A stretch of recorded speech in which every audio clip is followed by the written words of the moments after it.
Hello guys, I am Kian Abrahams from Dearblessed.com, and I'm grateful for this opportunity and your trust. This is our first session of the Creation and Harmony course. Today we will talk about fundamentals and how these teachings and information will naturally stream blessings into your life. It is not magic, but it feels like magic to people out of this circle. I promise you this class will be the turning point in your life, and soon people around you will come to you to ask, what is your secret? What are you doing right? So what is this course about? This course is a mix of psychology, neuroscience, and spirituality, but the most unique and significant part is the metaphysical laws in the holy books. I will explain these complicated subjects together in simple terms and language, easy for anyone to understand. After finishing the course, you will understand that most of the things you have been told in the name of religion and God are made-up superstitions just to make you stay far away from the main message, which is understanding your real value, understanding the fact that this infinite universe is created for you, the fact that you are loved and supported all the time, no matter what. You are created to enjoy every step of your journey, and you are the creator of your own life and destiny. This course is not a religious study. Anybody with any background can use this program. It's just a rational and objective take on the holy books, looking for the laws of the universe, laws that have been kept secret by a few, claiming they are the only people capable of understanding God's word, which is 100% false according to the books itself. Through history, many tried to twist the real message to control people using fear and guilt, and unfortunately, they succeeded to a good degree. We don't need an intermediate or a special ritual to connect to God, source energy, or the universe because we are part of it. There has never been a separation. We just forgot who we are and what we are capable of. How would you react if someone asked, what is the relation between you and your arms? You would probably say, what the hell are you talking about? There is no relation. Because they are not separated. They are one. Imagine you slept on your arm for so long that you cannot feel that part of your body and have no control over it. This is the state most people are in right now because of the influence of the system, society, family, friends, and schools over the years and generations. They cannot feel their connection to the universe, and because of that, they have no control over their lives. So, why do I claim everybody can use this course? Let me explain. Your TV or microwave doesn't care if you are religious or not. It does what it is made to do. The universe is the same. It is here to help us, take care of our needs, and guide us to the best path to our goals and dreams. And I will prove this statement in the course. And once you learn how to use metaphysical laws, you will see that you are the creator of your own life. You always have been, but you were doing it unconsciously and poorly. But suppose you don't know how to operate a microwave. In that case, it's not the microwave's fault or the cruelty of the microwave factory. It's on us to learn how to use our microwave, and then we will be able to enjoy all its features and get better at using it over time. It's obvious a professional cook can do much more than us with the same microwave. In these couple of sessions, we will learn how the universe works, and you will be amazed at how easy and joyful life can be when you learn to understand the language of the universe. So what is the outcome of this program? If you commit to these principles and teachings and make them part of your routine and mindset, the first outcome will be breaking out of your chaotic, random life. You will be at peace with yourself, the universe, God, and every aspect of your reality. And then, gradually, you will learn to adjust your frequency to whatever you wish to experience. Anything you ask for: wealth, health, fantastic relationship, peace, satisfaction. Anything. It's just like radio signals.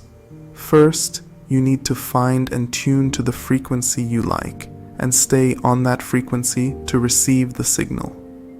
When I say you must be at peace first, it's because when you are not in harmony with the universe and yourself, it is like trying to listen to the radio in a place with lots of background noise. You can listen to it, but it gets frustrating after a while. Just like how most people live their life. It doesn't matter. If you can think of it or dream about it, there is a path to it, a way made only for you. That's why most people fail when copying other successful people or businesses. Every path is unique to that person. Ask, and it will be given to you. Seek, and you will find. Knock, and it will be opened to you.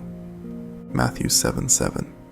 This verse is our end goal in this course. We will learn how to ask, who to ask from, and most importantly, how to receive, since God's and the universe's answer is always yes. You only need a notebook, the desire to change, and small portion of your time each day to get the best results from this course. Take notes and review these teachings because your mind will resist this new information at first. Our minds hate change. It doesn't matter if it's a good or bad change. The natural state of mind is static unless the pain or pleasure becomes so intense that it gives in to the change. Every action you take, any habit you have, it's either for gaining pleasure or running from pain. The enemy number one of change is your mind. Not only does it hate change, but it is also afraid of the unknown. It will do anything to stop you from changing. It will give you reasons not to change. It will scare you. It says everything is okay the way it is, and it won't stop until you give up. Think about it. How many times have you tried to change, but you gave up? Now, before we start today's main topic, open your notebooks. We are going to have our first practice together. It is called Pain and Pleasure Leverage. Open the first page of your notebook and answer these questions. We are going to show our mind who is the real boss. Take your time. There is no rush. Think and answer the following questions. 1.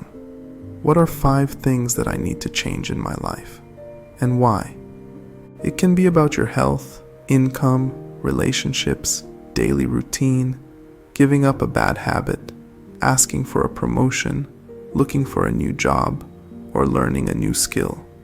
Something that you are procrastinating, and you know you have to do something about it. Write at least 5. It doesn't matter how small or big it is. 2. What will happen in 5 years if I don't change and keep going on the path you are now on? Write in detail. The more detailed you write, your mind can feel the pain better. When your mind feels in danger, it releases energy for the situation. Our mind is wired by nature to save energy, and it won't release energy unless it is pushed. We will talk about how our subconscious works in the following sessions, but for now, know that our subconscious mind only understands now. The future has no meaning to the subconscious mind. By writing about the grim future, we push our mind to release energy. For example, if you are looking for a new way to increase your income, you can write, "If I don't find a new way to make more money in 5 years, I will hate myself for not having an easy life. I would not be able to provide for my family, and my children may be hurt. I might lose my car, home, or family. I cannot afford a healthy diet, and I might lose my health. not get the respect I deserve, and so on. Write about the pain you might feel. Try to write in detail, scare your mind as much as you can. Now the next question. 3. What are the benefits and blessings of this change? Write precisely the opposite of what you wrote for the second question. Try to write more than what you wrote for the second question. Take your time and repeat this process for all the 5 topics you feel need a change. For the next 40 days, your job is to read this page before you start your day. Please pause the audio and continue once you have finished writing. Congratulations on your first step. Now, let's start with the exciting topic of today's session: how our universe works.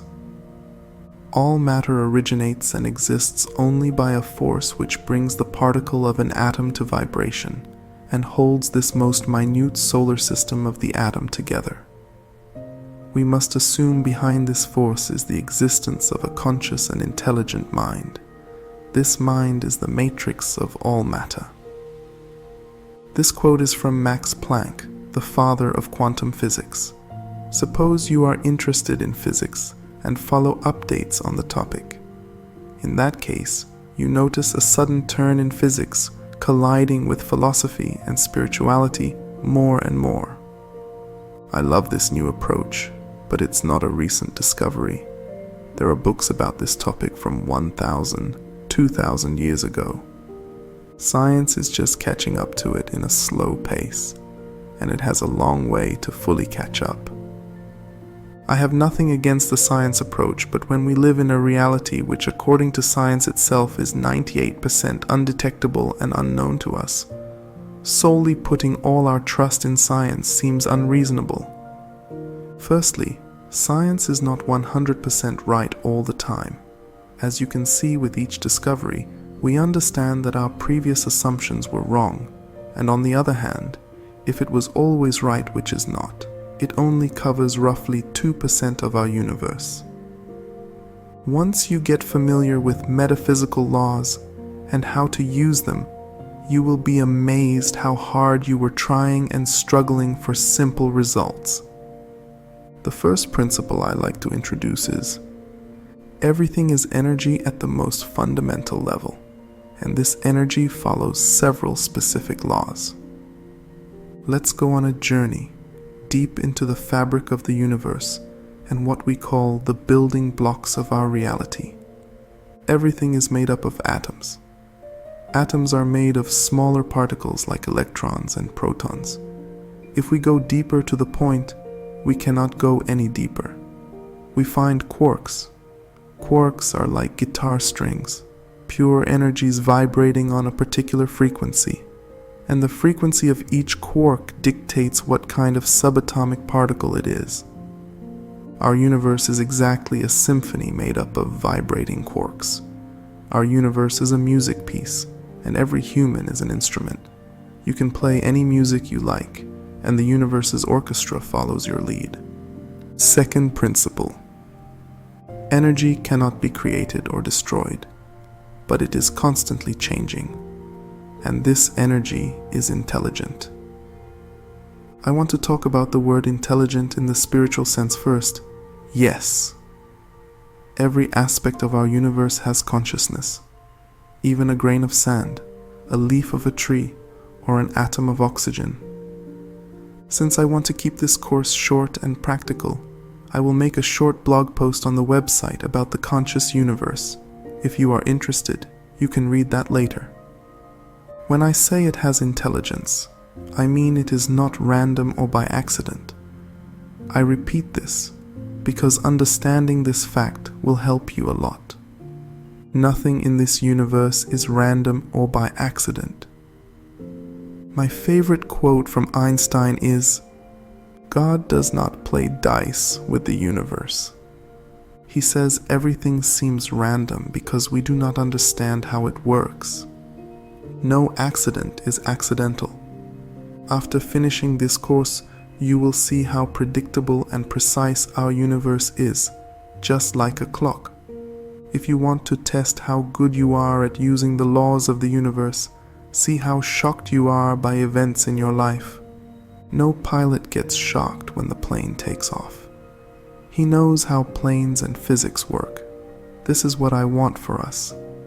When you understand you are the creator of your life, you won't be surprised by events, good or bad. I don't want you to just believe me. We will talk about this, and you will see the proof in your life as we continue the course. The last principle is the summary of all the religions out there. If you ask me to summarize all the monotheistic religions in one sentence, I would say, there is only one source of energy and power in the universe, and we, humans, have a special connection to it. Not understanding this simple term is the reason behind every sadness and fear we have. How can you be fearful or sad when the only source of power is on your side?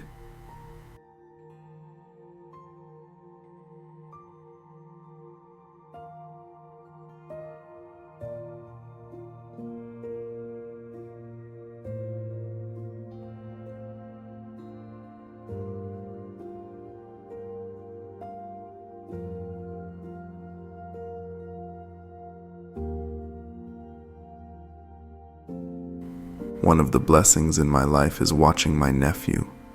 She is almost 1 year old. It doesn't matter the situation. When her mother hugs her, she feels safe and stops crying. She is not worried about her next meal in her mind as long as her mother is around. As soon as she calls day or night, help and food is on the way. Inside, outside, in the cold or rain, she sleeps in her mother's tight grip, knowing she is safe from everything known and unknown. I wonder, do I feel the same in the arms of God?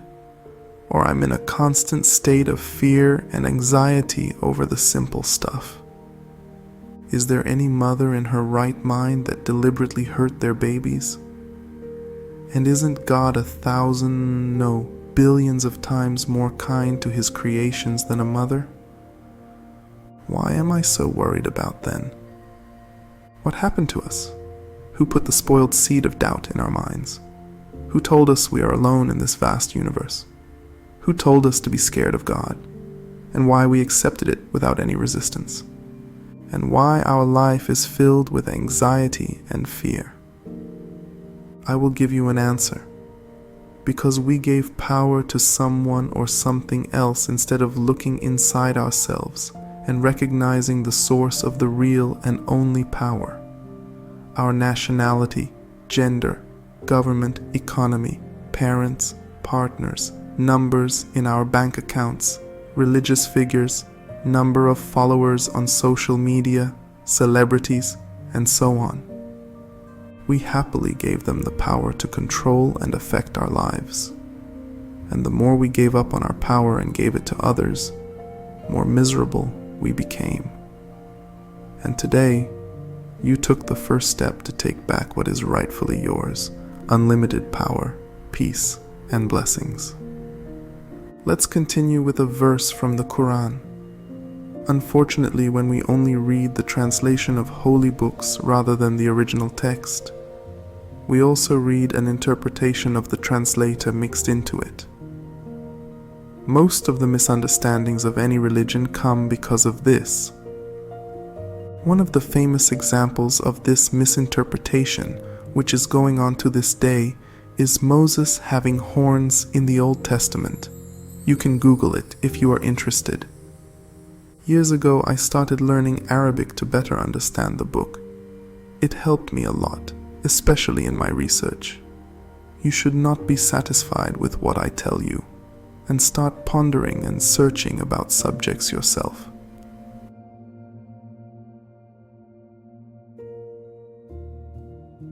Quran chapter 31, verse 20.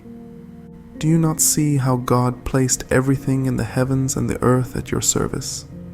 How he showered you with his blessings, both seen and unseen. Yet among the people is he who argues about God without knowledge, without guidance and without an enlightening scripture. Most of the questions in the Quran are rhetorical. It means the answer is obvious. It wants to point out something. Do you not see that you are surrounded with blessings and everything is at your service? There are 3 topics in the first sentence: how to look at the universe, which is about the law of focus and attention. We will talk about it in 4th session. But now I want to talk about this service mentioned here. Heaven and earth mean the universe and everything in the universe, seen and unseen, not just earth and sky on our planet. The key to understanding this verse is the word sakhara in the original Arabic text. It means full control. For example, in Arabic fairy tales, when a ghost possesses a body and takes control of that person, they use the word sakhara because the person has no control and somebody else is ordering it around. There are many mentions of this control in the Quran. In chapter 22, verse 22, God talks about planet Earth, comets, oceans, and ships in the sea, and how all of them are in control of humankind. It's stunning when you consider why the example of a boat is made. God wants to say you have control of your life, just like the boat. The ocean might be stormy sometimes, but you know you are in control because you can feel the steering wheel in your hands. It is the same with the whole universe. When you find the steering wheel inside you, you will be in control again. And the moment you understand the wheel has always been there, and it will be as long as you are alive, it will give you peace and indescribable happiness. Just stick with the course, and you will see. The universe is at your service, like an employee waiting for your orders. The universe's only job is to meet your needs, any need. Know your actual value. You are the agent of God on earth. You are as powerful as Him to an extent. If the universe has to obey God, it must also obey God's representative. The best metaphor is a king and a prince in the castle. The prince might not be as powerful as the king, but when the king orders the castle to follow the prince's orders, nobody has the power to disobey. In our case, we are unaware that we are the prince, roaming the castle without the knowledge that what power we are wielding. Let me gift you a strange verse from the Quran. It is one of the metaphysical verses that no one can interpret clearly. Still, scholars have the majority opinion that it refers to humans being God's agents on earth. Chapter 33, verse 72. We did offer the trust to the heavens, earth, and mountains, but they refused to undertake it, being afraid of that. But man accepted it. He is indeed unjust and foolish. Let's unpack. This is the story of an unknown trust, a gift God presented to all of the creations in the universe and asked if you want it. Everyone and everything refused because they were afraid of it. Why? Because it was too much for them, and the responsibility attached to it was dangerous. You can make your life heaven or hell, and nobody is responsible except yourself, since it is you behind the wheel. The book calls humans foolish because they can destroy their own lives with this power if they don't learn how to use it, yet they accept it. And it calls them unjust because they are cruel to themselves. They have all the power to create whatever they want, yet they do not know how to use this God-given power and hurt themselves. That's the worst type of injustice, to be harmful to yourself. This trust is the soul, free will, godlike powers, and the power to create your reality and control your share of the universe. For the Spirit God gave us does not make us timid, but gives us power, love, and self-discipline. Timothy 1:7. If this information seems odd or unusual to you, wait until the end of this course. everything will make sense soon when you see the whole picture. We learned everything is energy and is made up of vibrations, which can change forms. Energy and vibration move according to physical and metaphysical laws. The universe becomes more obedient as we understand and use these laws better. Our whole program is focused on understanding these laws, practicing them, and enjoying the blessing of this beautiful, predictable universe we share. Quran mentions mysterious sets of unbreakable and unchangeable laws, laws that have been woven into the fiber of the universe from the first day of creation. Chapter 33, verse 62. This was the tradition of God with those who lived before. There will never be any change in the tradition of God. The keys to understanding this verse are the tradition of God and the phrase never will change. So what is this tradition? The Arabic word used for tradition is sunnata. The best modern translation for the word is law. These laws are consistent and without change according to the Holy Book. When the Quran introduces these laws, it uses a particular grammar you cannot pinpoint unless you read the Arabic text. I will show you through the course how to find these laws in the book, and we are going to talk about the most important ones. For a better understanding, I want you to imagine the universe is a supercomputer. It has software and hardware systems. The hardware is our physical universe, what we see, hear, and touch. The software program is the line of code or laws of the universe that keep the hardware working. God is the original programmer. There are specific lines of code written to control this program. The traditions are these lines of code and function, maintaining the system. Suppose we can understand the programming language of this software. In that case, we will be able to use it. The good news is that we have complete control of writing new codes for our own lives. Life is an open source program. We can add new code to the system, and they work wonderfully as long as they are in the frame of this programming system. You can add a program to benefit yourself or others, or write the most destructive virus. The system does not care what program it is, as long as it is in the accepted frame of the software. And hardware has no power to disobey the lines of codes. It just shows and does what the software tells it to do. If you understand the concept of a systematic universe, I promise that most of your ethical questions about life will be solved. We talk about this concept a lot in the course. So what is this law, function, or software program? Generally, the laws can be grouped into two physical and metaphysical parts. Physical laws are what we call science. Any invention at any time in history has used some law of nature that we had not discovered before.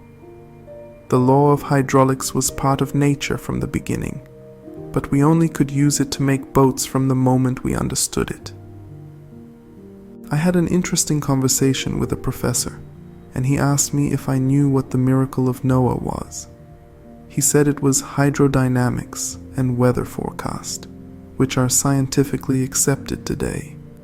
He was at the right place at the right time when the storm came. He knew something other people did not. And now we are about to learn something most people have no idea about. Let's discuss the other group of laws and functions, the metaphysical laws. They are harder to be discovered since it's harder to be sensed by us directly. They can only be found by experimenting and checking the results of our actions. It is where the Holy Book comes in handy. And that's how I started my journey to find these metaphysical laws and programs in holy books. Let's go back to the systematic universe. The universe follows physical and metaphysical laws. These laws are what we call God's will, and we humans, as the representatives of God, have the power to shape our reality within the limits of these laws. There is a big misconception about God's will that we usually hear from people with shallow knowledge. You might ask someone why they are not wealthy, or your parents why you don't have enough money. If you are raised in a religious family, you probably heard something like, "It's God's will," or "It's God testing us." God's will in the Holy Book has the most twisted and unrealistic translation ever, and most of our misconception comes from that. Let me give you an example of money in the Holy Book. The Quran, chapter 42, verse 19. God is kind towards His worshippers. He provides the livelihood for whomever He wills. He is the powerful, the honorable. If you only read the translation, it is clear that God gives to whomever He wishes. There is no apparent reason for it, and if you are not lucky to be from the blessed group, there is nothing you can do about it. But the truth is opposite to these translations. The key to understanding this verse is the verb yasha'u in the original text. So what is this yasha'u? And why was translating it such a headache for translators to the point they just left it as God's will? First, grammatically, this verb needs two subjects in Arabic, meaning the second subject, which is us, is not in the sentence. For people living in the time of revelation, it was a piece of common knowledge about how the language worked, and it was not needed to be added to the text. Second, the better translations for the word are providence, making contact, and creating. What is providence, you may ask? They are codes and laws in the universe. Now let's look at this verse again with this new understanding. This is what I get from this verse. There is unlimited wealth in the universe, and it is God's will and providence to give it to anyone who moves toward it and asks for it. It's not about God choosing you. It is your choice because it is a two-person play. God chose that everything is available for everybody, and God only gives if you choose to ask. This is the line of code for wealth and prosperity in the system. Ask, and it is given. That's God's valid will. There is also another understanding. This universe has hope, despair, wealth, abundance, poverty, and misery. They already exist. It is God's will that all these differences exist in the universe. It's all in the mix. So, which energy you are focused on and in harmony with? The same pattern repeats in the Holy Book about all other blessings, not just money or wealth. Ask, and it is given. Even pain, even sadness, even despair. All you have to do is 1. Find the laws. 2. Understand the laws. 3. Write new codes that benefit you. Don't worry if you have a question about the asking aspect. We will cover the asking part in detail in the following sessions, and I will prove to you why the answer is always yes. We will cover what to ask, how to ask, and more importantly, how to receive. I made a fascinating discovery when researching the Quran for the systemic conception of the universe. There is a big difference when we, I, or God is the subject in a verse. The Arabic language is like Spanish or French. It has verb conjugation, and because of this, it is customary in Arabic not to mention the subject in some situations, because the subject is hidden in the way a verb is conjugated. Why am I telling you this for? For one, I don't want to keep talking and expect you to just believe me. I want you to know why such a conclusion came from the verse. And more important, there is a big difference in the message when there is I, we, or God as the subject. Don't worry, we will talk a lot about this in this course. For now, it's enough to know when the subject is we. It talks about the system working. not God interfering directly. The best examples are creating the universe, making rain, or growing crops in the book. God's actions are executed through the system by the elements existing in the system, not in some unnatural, magical way. This understanding is essential to have an accurate perception of reality. After hearing that they are the creator of their reality, some people think that if they do some weird ritual or meditate in a certain way, what they want will magically appear in their lives, out of thin air. How the universe reacts to your new vibration will be magical, and creating your dreams will be easy, but in a rational way. God's actions are executed through the system by the elements existing in the system. God's agent must do the same. I think it is enough for the first session. Don't worry if the information is overwhelming. We have a lot more topics to discuss in the future. In the next session, we will discuss the universe's first law.